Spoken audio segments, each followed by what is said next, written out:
Olá, no programa de hoje a gente vai ouvir a opinião de especialistas sobre crimes praticados por meio da internet e também discutir sobre a liberdade no ambiente web e o respeito aos preceitos constitucionais e dos direitos humanos. O Parlamento Cidadão está no ar.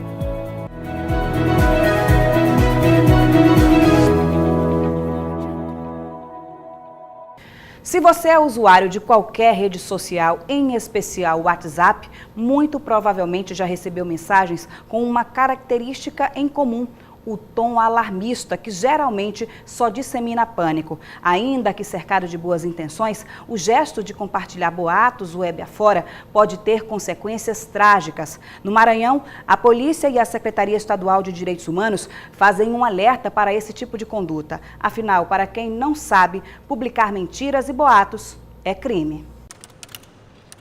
Se para você tudo que circula nas redes sociais é verdade, cuidado, não é não. Nem tudo que a gente ouve ou vê na internet é fato, pode ser factoide. Segundo os dicionários, fato é um acontecimento verdade. Agora, factoide é uma informação falsa ou não comprovada que muitas vezes acaba ganhando grande repercussão por conta da grande divulgação. E é isso justamente que quem fabrica os factoides quer: chamar a atenção da opinião pública. Você aí, com certeza já viu ou talvez tenha compartilhado um factoide. Na internet, a mentirinha já ganhou o nome: fake news. É o que vem acontecendo, especialmente no Facebook e no WhatsApp. Notícias falsas de todo tipo: vagas de emprego, crimes, calúnia, difamação. De acordo com o delegado especialista em crimes cibernéticos, publicar mentiras e boatos é crime. Por isso, é sempre bom apurar se a mensagem é verdadeira. A gente pede que a população tenha um pouco de cautela ao retransmitir essas informações, porque nem tudo que está nas redes é verdade. Então, primeiro procure saber a fonte fidedigna, se é real ou não. O que acontece hoje em dia? O copiar e colar é muito fácil. Você retransmite uma informação que você às vezes não sabe se é real. Você pode prejudicar o trabalho da polícia. Sabendo que a pessoa que faz transmite essa informação, sabendo que isso é verdade, que isso é falso, e faz com que a autoridade policial desloque a sua investigação para esse rumo, ela pode responder pela comunicação falsa de delito e responde de 1 mês a 6 meses de delito. Vai responder no Juizado Especial Criminal. A Secretaria Estadual de Direitos Humanos deu início a uma campanha nas redes sociais para alertar sobre o perigo de compartilhar boatos pela internet. A SEDPOP lançou essa campanha de prevenção de boatos. Ela é uma campanha educativa. Ela visa conter essa onda de informações falsas que elas são noticiadas sempre que tem fatos que comovem a população de forma geral. É extremamente importante que a população ela tenha esse pensamento, esse entendimento de que não pode divulgar informações sem verificar antes, informações não oficiais, que a gente chama de informações noticiosas. Primeiro, porque elas podem ser falsas. A maioria delas são. Segundo, essas informações falsas elas podem prejudicar a investigação de crimes, elas podem prejudicar a imagem de pessoas que às vezes estão sendo associadas a crimes, associadas a ações. E, na verdade, nada daquilo aconteceu, mas depois a imagem da pessoa já está manchada, né? E se você já viu ou até mesmo compartilhou um boato, é bom ter cuidado. Nesse mundo sem controle das redes sociais, a próxima vítima de uma mentira pode ser você. A gente continua a falar sobre crimes praticados por meio da internet. No programa de hoje a gente conversa com Francisco Júnior, que é jornalista e advogado, e também com o delegado Adilado Muniz, que é titular do Departamento de Combate a Crimes Tecnológicos de São Luís. Olá, sejam bem-vindos aqui ao Parlamento Cidadão. A gente sabe que hoje os crimes praticados por meio da internet estão em todo lugar. E entender o que eles são, acho que é fundamental para evitar e coibir esse tipo de prática. Então, o que se entende por crimes cibernéticos? Assim? O que é esse tipo de crime? Delegado e Francisco. Deixa eu aqui com o delegado que então, primeiramente, a gente tem que ver quais são os crimes essencialmente praticados por meio de computador. Porque, assim, antigamente, nós tínhamos delitos como crimes contra a honra, que eram praticados por carta, por voz, que migraram por meio informático pela comodidade. Então não são crimes essencialmente cibernéticos. São cibernéticos porque estão utilizando esse meio agora que atinge a honra em maior grau. Mas tem crimes essencialmente cibernéticos, tipo invasão de contas bancárias, invasões de mecanismos como e-mail, redes sociais, clonagem de cartão. Aí esses são os crimes essencialmente cibernéticos, porque sem a presença da tecnologia de informação, no caso, a internet ou então produtos como cartão para clonar, ele não poderia ser feito. Já outros delitos, como crime contra a honra, alguns tipos de estelionatos que são utilizados de início no meio cibernético, mas também utilizam também, vamos dizer assim, a fraude, a manha de poder colocar a pessoa em erro para poder tigrar, sim, uma vantagem econômica. Como é que a pessoa pode identificar esse tipo de crime, delegado? Francisco. O crime cibernético, a pessoa tem que ter muito cuidado, porque a tecnologia das redes sociais, da internet, ela se tornou indissociável da vida cotidiana. Aqui nós estamos aqui, todo mundo tem no mínimo um celular. Exatamente. E esse celular te dá acesso hoje com a tecnologia das redes sociais, o desenvolvimento dos meios de comunicação, ele te dá acesso ao universo de informações, à internet. Hoje o celular não é simplesmente para você ligar e conversar com alguém. Ele permite que você tenha acesso a informações via internet, mas tenha acesso a contatos com outras pessoas, não apenas por meio de ligação, mas pelo WhatsApp, pelo Skype e outros aplicativos de comunicação instantânea.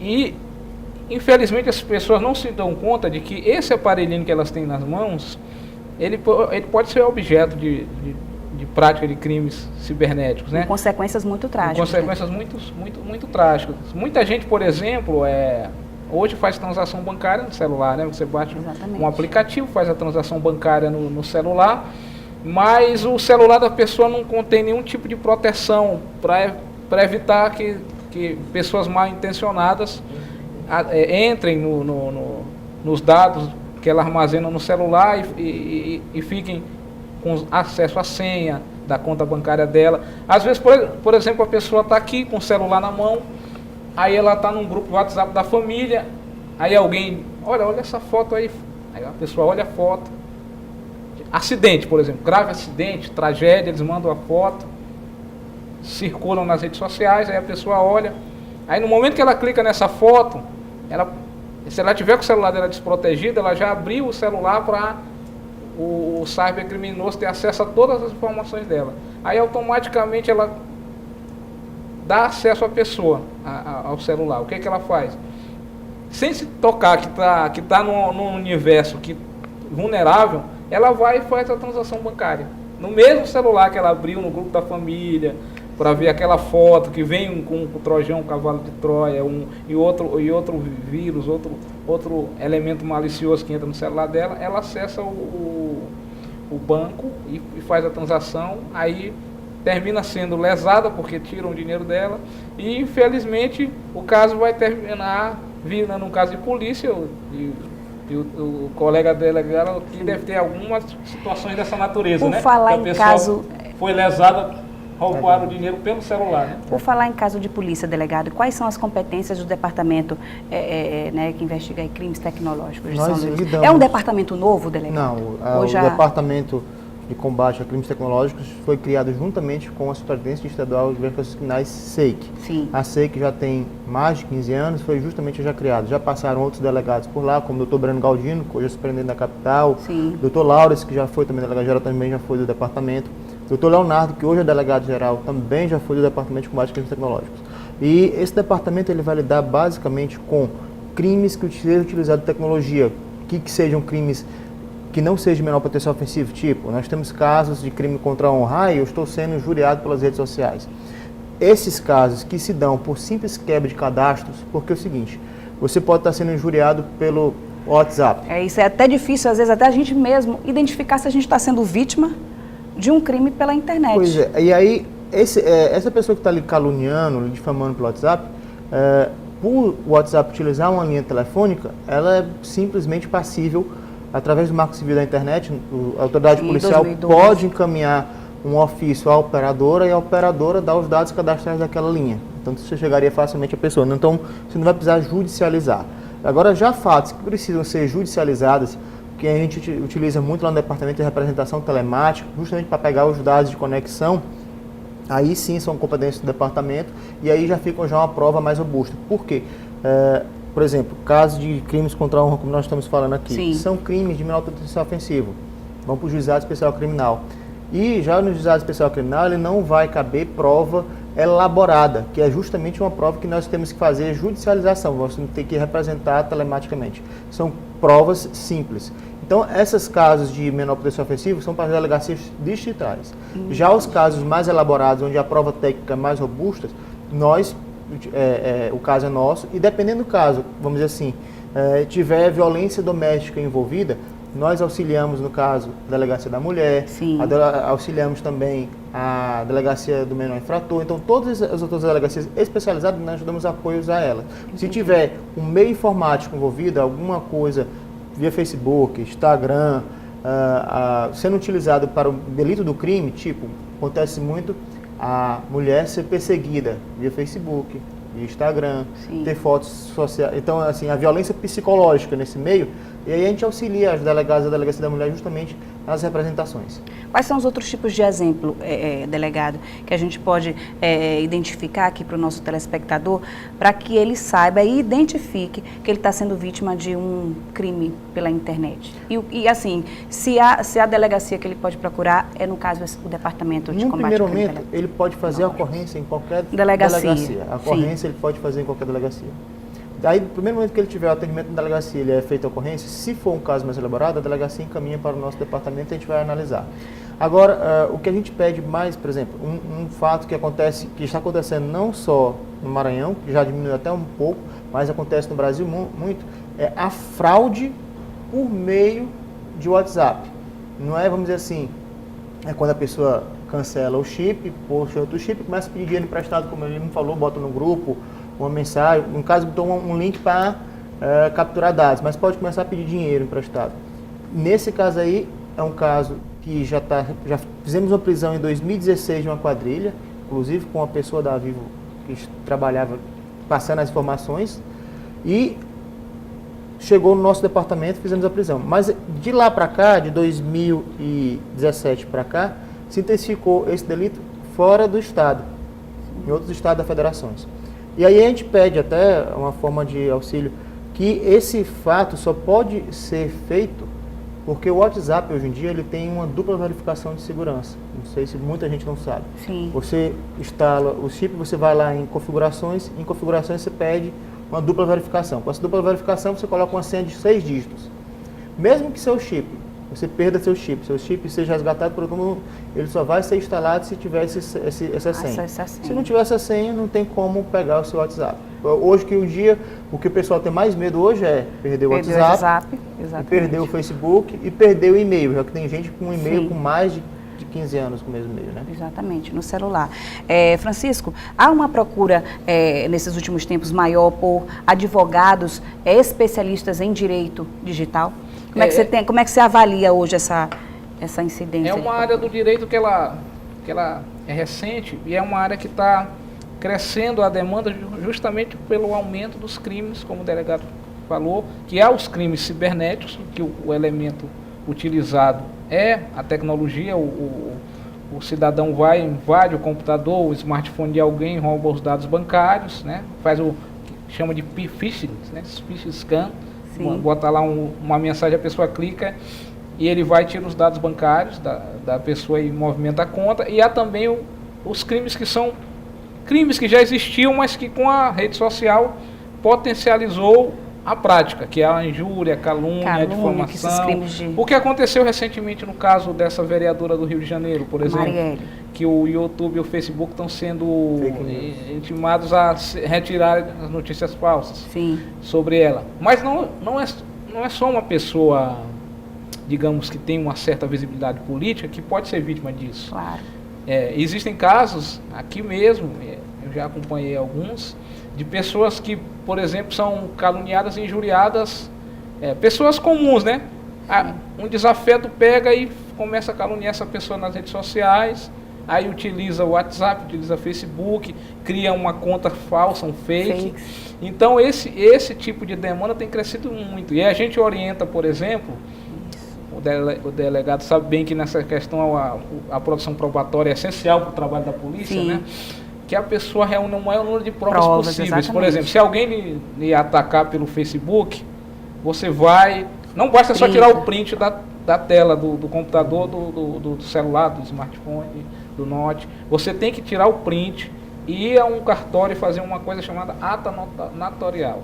E uma coisa também essencial aqui, não é só fazer o print no celular. De preferência, você saia do celular e acesse no computador, porque é essencial que nós possamos ter a URL. O que é isso? É a página do Facebook do fake utilizado. Porque João, Maria e José tem uns milhões no Facebook, mas o Facebook não conhece José, Maria e João. O Facebook conhece www.facebook.com.br/. Aí pode ser ID, vários números, ou então o nome de João.Carlos. não sei o quê. Então, o que o Facebook conhece é a URL da conexão da página, não o nomezinho que está lá. Agora, delegado Francisco, a gente vai dar um intervalo rapidinho, mas volta já com essa discussão. Não sai daí.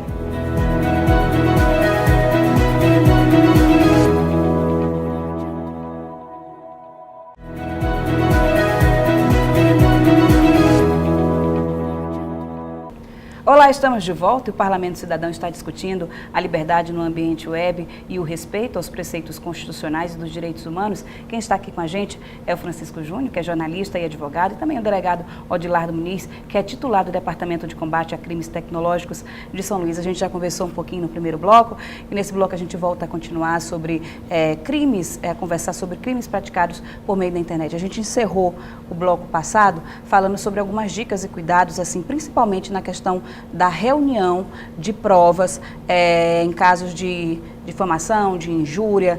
Eu queria só que a gente desse prosseguimento a esse tipo de orientação para quem está assistindo a gente, delegado e Francisco.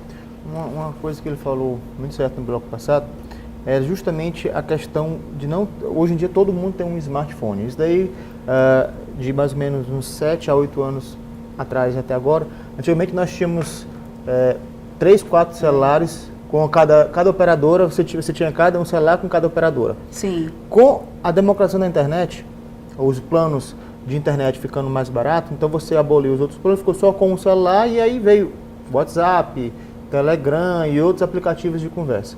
Mas a questão é que a pessoa só usa o smartphone, mas pouquíssimas pessoas instalam qualquer tipo de meio de segurança, tipo, ninguém instala antivírus no celular.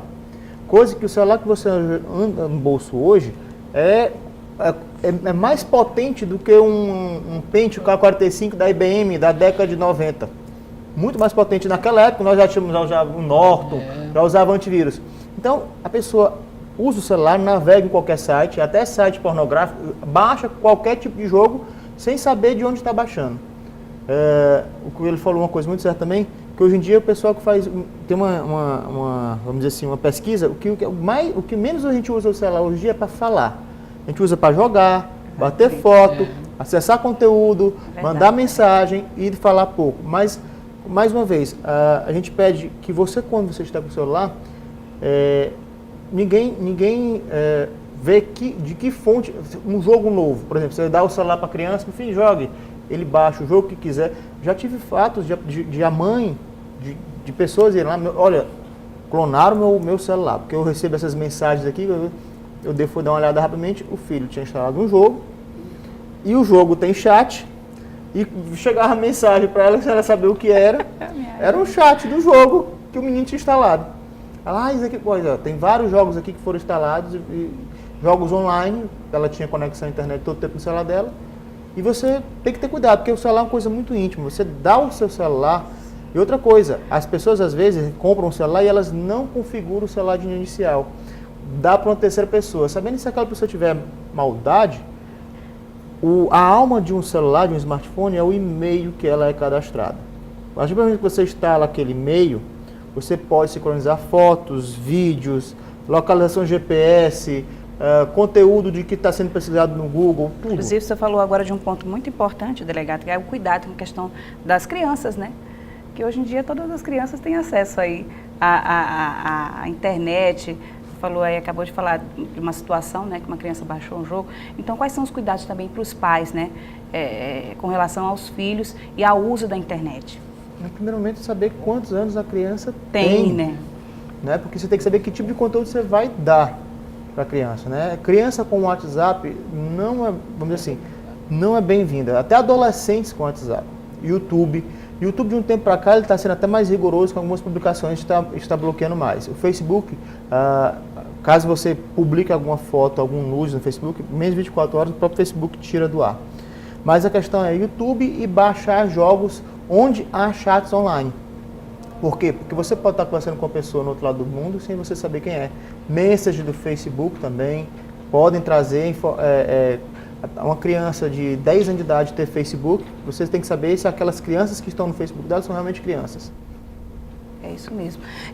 Francisco, você falou da questão da procura, né? A gente falou no primeiro bloco a questão da procura por advogados e especialistas em direito digital. Hoje, assim, na opinião de vocês, quais são os principais entraves para os operadores do direito com relação às leis de aplicabilidade na questão de crimes voltados para a internet? Vocês acham que já avançou bastante de um tempo para cá ou acho que na prática ainda está muito aquém?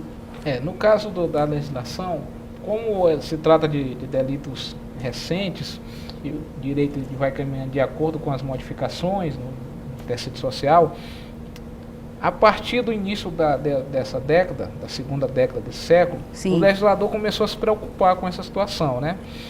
De excesso de crimes praticados pela internet e passou a discutir formas de coibir, de prever sanções. Nós temos hoje duas principais leis, que é a Carolina Dickmann, né?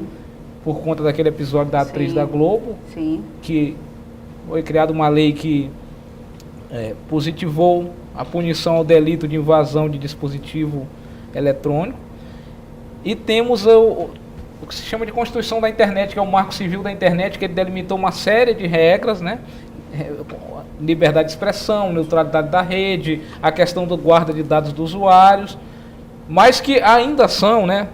Assim, essa é uma opinião que eu tenho, uma opinião que também especialistas renomados na área como o Walter Capanema, que é um dos maiores especialistas em direito digital é que o Marco Civil e a Lei Carolina Dickmann ainda são instrumentos suficientes para atender essa demanda de delitos que são, a criatividade é intensa. Porque são vários tipos de delito, né? Aí fica...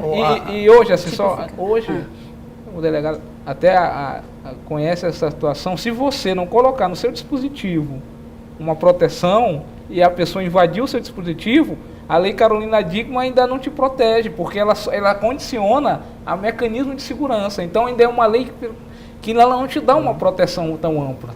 E a questão da Carolina Dickmann, vamos dizer assim, a 12.373, que eu tenho a crítica que eu tenho dela, é porque é o seguinte, ela normatizou, sim, tudo bem, mas ela normatizou colocando todos aqueles delitos de invasão, todos, a maioria, somente um dos delitos que não é crime de detenção, que é a clonagem de cartão, que ele assemelhou a falsificação de documento, que é crime de reclusão.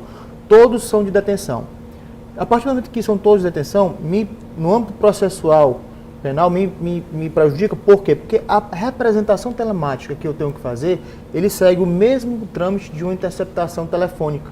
São procedimentos processuais idênticos. Então, eles seguem a lei de interceptação telefônica, que é onde tem que ter crimes de reclusão acima de 5 anos. Então, se alguém invade o dispositivo e eu tenho que representar telematicamente, pela Lei Carolina Dickmann, não vai me caber representar. Eu vou ter que colocar a lei, vamos dizer assim, um artigo que, por exemplo, se aquilo ali gerou uma extorsão, eu vou ter que colocar como extorsão. Eu não vou ter que colocar a Carolina Dickmann. A Carolina Dickmann vai ser o crime meio, não vai ser o crime fim. O crime fim vai ser a extorsão. Então, por ficar muito branda a pena, me prejudicou processualmente alguns pedidos. Sim. Aí a questão, como ele falou também, se a pessoa entra no dispositivo, vamos dizer assim, invadiu, mas ela não apagou, ela não copiou, ela só fez entrar e sair, não analisou nenhum dado, ela nem cometeu o delito. Porque você tem que apagar, você tem que modificar, você tem que fazer... Então, o simples ser curioso, entrar e sair, sem modificar nada, você não entra no tipo penal. Então, assim, quais seriam assim, os meios, assim, os mecanismos, os caminhos para que as penas, né, não sejam tão brandas e que a gente possa avançar Na verdade, tem que ter não só uma mudança no âmbito penal, como também processual. Porque tem que se representar. Aí, vamos lá, vai modificar o âmbito penal ou processual, tem que se alinhar. Até porque a nossa lei de interceptação telefônica também já está ficando defasada, né? Defasada, porque hoje em dia a interceptação não é só de linha telefônica, que quase ninguém liga. Mais, exatamente. Entendeu? Os crimes são praticados pelo WhatsApp, né? Tem que ter uma modificação Telegram, até mesmo desse âmbito processual penal. Há uma discussão por trás disso, delegado? Né? Mas ainda muito devagar, muito tímida. Muito tímida, até porque o Brasil vamos dizer assim, é meio lento. A nossa lei de interceptação telefônica é de 2000, do ano 2000. Os Estados Unidos fazem interceptação telefônica desde da lei seca na época de Al Capone já tinha interceptação telefônica. Então nós estamos anos atrasados, sabendo que os brasileiros são os que mais consomem dados de internet no mundo. Agora, só para a gente aqui encerrar a nossa entrevista, eu queria que a gente reforçasse aqui para o nosso telespectador quais são os cuidados que você tem que ter nesse meio da internet. E assim, se você se sente vítima de algum tipo de crime, quais são os caminhos que você tem que percorrer? Delegado e Francisco. Vou começar aqui. Primeiramente, você tem que procurar uma orientação jurídica, né? Isso, exatamente. Para saber que tipo de procedimento, até para recolher provas, que ajuda muito o trabalho da polícia na persecução, na montagem do processo. Você como advogado, quais são os casos mais comuns, assim? Olha, os casos mais comuns que eu tenho pego, por exemplo, teve um caso de uma pessoa que ela perdeu o celular. Sim. Perdeu o celular e não tinha nenhuma proteção no celular. Aí ela tinha fotos no celular e as fotos, a pessoa que pegou as fotos do celular dela, as fotos dela eram fotos íntimas, né? Fotos íntimas. Fotos assim de roupas sumárias. Sim. Essa pessoa pegou as fotos e postou num site que é alojado, porque os sites não são alojados aqui não, o site era alojado nos Estados Unidos. E essas fotos circularam na internet como se ela fosse garota de programa. Imagina, né, um abalo psicológico para essa pessoa, né? Então, aí o que aconteceu? Com o Marco Civil, como se tratou de violação direta à intimidade dela, a orientação que foi dada foi o seguinte: entrar com um pedido junto ao provedor, ao Google, né? E o Google foi e retirou as fotos, porque era alojado num blog que o provedor era o Google. Então há essa possibilidade de, se for violação à intimidade da pessoa, ela requerer direto ao provedor. Se o provedor não tomar providência, aí ela entra com ação judicial. Então os casos mais comuns são esses. Assim, e também como o delegado frisou, de assédio. Assédio no sentido de que a pessoa termina um relacionamento e o ex-companheiro ele termina fazendo chantagem, dizendo: olha, se tu não voltar, eu vou botar foto na rede social, eu vou colocar coisas íntimas nossas, que ele se chama também de cybervingança. Então uma das dicas é procurar, né, a orientação judicial, né? Procurar orientação jurídica. Como ele falou também, eu acho um absurdo uma criança de 7, 8 anos de idade ter Facebook, WhatsApp. Assim, a gente quando era criança não tinha isso, a gente não viveu. Por que a gente tem que permitir que as crianças tenham acesso a... Está concordando ali, cinegrafista, estão concordando. Minha filha só foi usar o Facebook depois dos 16 anos. Entendeu? Porque assim, era uma questão do pai mesmo ir orientando. Porque você pega, hoje está pior, porque hoje com a tecnologia muito fácil, você pega um smartphone desse aí e dá para um menino de 10, 11 anos, né? E aí ele acessa um universo que é a mesma coisa de você não vai deixar o seu filho sair na rua, né? Sim. Sozinho. É a mesma coisa que você dá navegar sozinho, sem a mínima fiscalização, verificação. E os pais, eles às vezes colocam esses apetrechos para justamente dar uma distração para a criança. Mas não sabe que por trás, né, pode ter consequências dessa distração. É aquela coisa, os nossos avós tinham acesso à informação. X. A criança de hoje, nosso mundo hoje, bote essa informação que é X multiplicado por 1 milhão. Porque nós recebemos uma quantidade enorme de dados que os nossos avós não recebem. Por exemplo, nós estamos aqui agora sentados, mas se você tiver um aplicativo de notícia, deve estar chegando notícia de tempo em tempo, no relógio, no celular. Você está todo o tempo recebendo informação. E essa informação você tem que ser filtrada. O que é que está acontecendo hoje no mundo? Países utilizam fake news, como a gente conversou já aqui, para movimentar uma eleição, se ele quiser, como aconteceu nos Estados Unidos, como pode acontecer agora aqui, porque vai ser... o Facebook é bom? dependendo do que você vai ler, você tem que ter, o filtro não tem que ser o celular, o filtro tem que ser a sua cabeça. Porque o Google, os vamos dizer assim, os sites de pesquisa, o Google, se você ficar pesquisando muito, eles têm algoritmos que fazem tipo um efeito bolha. Você pode ver isso. Se você só gosta de um partido político, X, daqui a um tempo, os outros partidos não vão ter notícia nenhuma lá na sua pesquisa. Só aquele. Só aquele. Eu faço vou fazer o seguinte, eu coloco o mesmo nome Trump no meu Google, coloco o Trump no seu. Vai ser 2 folhas de pesquisa completamente diferentes. Por quê? Porque a análise, ele sabe o que é que eu já pesquiso, vai saber o que é que você pesquisa, então as pesquisas vão ser diferentes. Por quê? Porque vai pelo perfil da pessoa que ela pesquisa. Então, vamos dizer assim, o Google fica sendo o seu filtro, não a sua cabeça. E aí isso influencia o mundo todo em eleições, mundo afora. Então a gente pede, você não quer ser vítima, você não quer ser manipulado, tenha consciência de que o seu celular está lhe dando informações, mas não vá clicar em tudo que você vê, não vá acreditar em tudo que está lá. Seja você mesmo seu filtro. Muito obrigada, delegado. Francisco, também muito obrigada pela participação aqui no Parlamento Cidadão. Obrigado. Sejam sempre bem-vindos. O Parlamento Cidadão fica por aqui. Para rever o programa, acesse o site al.ma.leg.br/TV. Acompanhe também a nossa programação nas redes sociais. Muito obrigada pela sua companhia e até a próxima discussão. Até lá!